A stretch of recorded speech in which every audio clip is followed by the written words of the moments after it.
Hello po mga kapraps, dito kami ngayon sa property na nakapost ko na sa aking YouTube channel at saka dito sa Facebook page ko.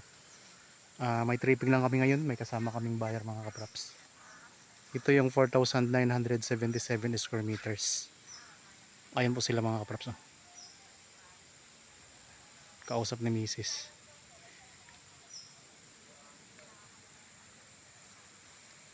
Ito'y nandito sa ano mga kapraps, sa bayan ng Mayahay. Pero ano na siya, malapit na rin po ito sa Lokban, Quezon, yung kinaroroonan naman po ng Kamay ni Jesus, yung sikat na pasyalan mga kapraps at saka banal na lugar, dinadayo ng mga religious group lalo na pagmahal na araw. Malapit na lang po, tapos malapit na lang din po ito sa ano, Taytay Falls, mga nasa 2 kilometro na lang mga kapraps, yung sikat na falls dito sa Mahayahay. Ito'y ano na may mga palibot na yan na bakod na lambat pa nga lang po ang bakod niya, pero meron na itong mga poste na kasama sa bentahan. Ayun mga kaprops, oh. Mga poste na ilalagay nyo na lang. Tapos mayroon tong ano, sapa dito sa gilid o sa bandang likod, sa likod ng property mga kaprops.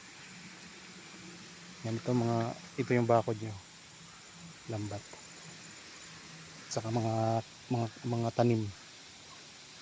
Tara, punta natin yung ano, sapa. Ito yung sapa mga kaprops.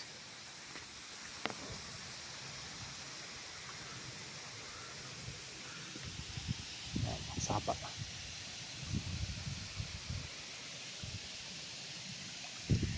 May katabing mga palayan. Ayan, katabi.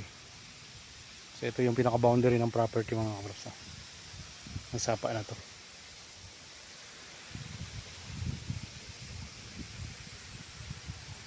For 977 square meters sa Mahayahay, Laguna. So isang farmland ito, mayroon ng bahay. Yung bahay na sakop nitong property ay ano po yan mga kapraps, may dalawa po yung kwarto at saka may dalawa ding CR. Kung gusto niyo naman pong mapanood yung buong video nito, ay mapapanood niyo po siya sa aking YouTube. Pindutin niyo lang po yung link na nasa comment section para mapanood niyo po yung buong video nitong property. Tapos mayroon tayong magandang view dito, yung Mount Banahaw. Ayun, yun palang tubig na galing sa sapa, yung tubig na pinanggalingan ng sapa na yan ay galing po sa Mount Banahaw mga kaprops. Mayroon na itong sariling right of way. Ang lapad ay 3.5 meters, pasok ang sasakyan.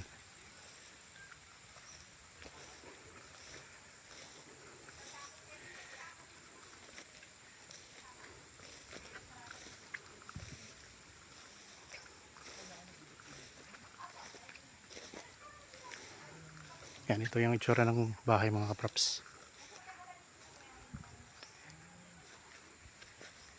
Daming mga lansones, oh.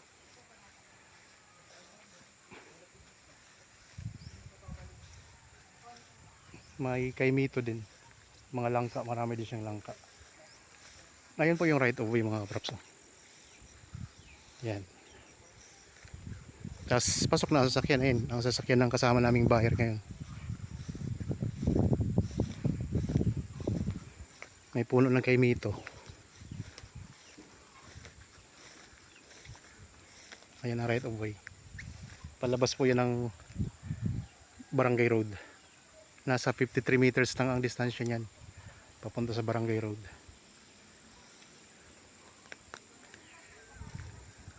Dito sa gilid, tanaw na tanaw dito yung Mount Banahaw. So nung una naming video dito ay natatakpan siya ng ulap. Ngayon ganun pa rin po. Kasi tag-ulan, medyo ulan-ulan na ngayon. Kaya laging may ulap, pero ipakita ko pa rin sa inyo. Mayroon na rin yung ano, tangke ng tubig Ang kagandahan dito mga kaprops, ang tubig walang bayad. Kasi dito sa loob ng property, merong linya ng tubig na ang tubig dito ay galing sa bukal. Ito mga kaprops, oh. Yan, tingnan nyo, bubuksan ko to.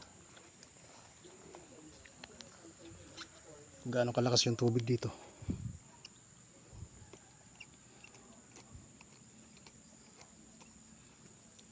Ayan po. Oh, ang lakas. Kung lalagyan nyo ito ng swimming pool, wala nang bayad ang tubig.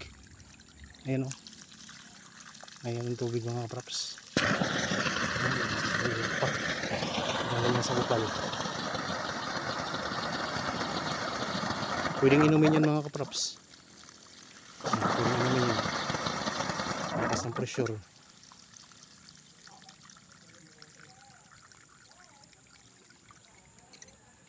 Okay. Pakita ko lang po yung Mount Banahaw mga kaprops. Ang ganda. Ayan, oh. Medyo malabo nga lang siya pero tanaw na tanaw natin.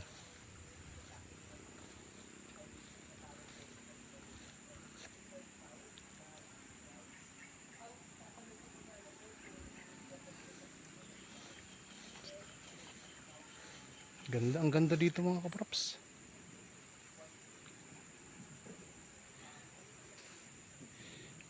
May mga hardwood pa kayo dito.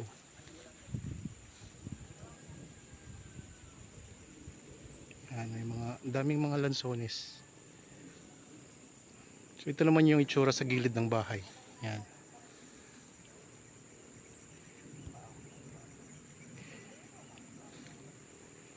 Okay mga kaprops, panoorin nyo po ang buong video. Talagang makikita nyo ang ganda nito. Pinasok ko po yung loob ng bahay, pinapakita ko yung CR, pinapakita ko yung dalawang kwarto. Meron na itong mga mother post na bawat corner dito sa loob. So siya, may na talaga siya, lagayan na ng bakod. Ayan po mga kaprops yung mga mga poste. Yan yung mga poste, kasama na po yan, libre na yan.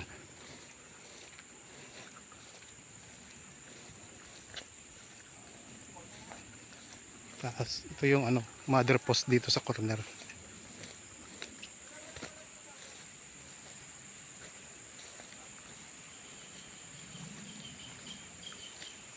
Ito sapa na po yan mga kaprops, ang gilid na yan. Ito yung pinaka corner ng property. Itong may bakal na to na poste.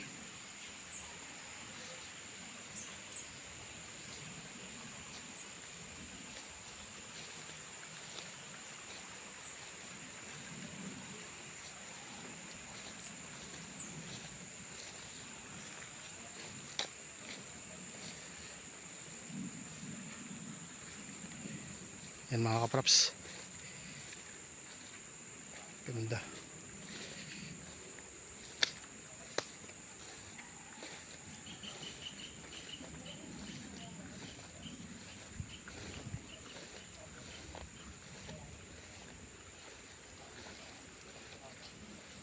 Ay yung mga poste, oh. Okay, maraming salamat po sa inyong panonood mga kaprops. God bless po sa ating lahat.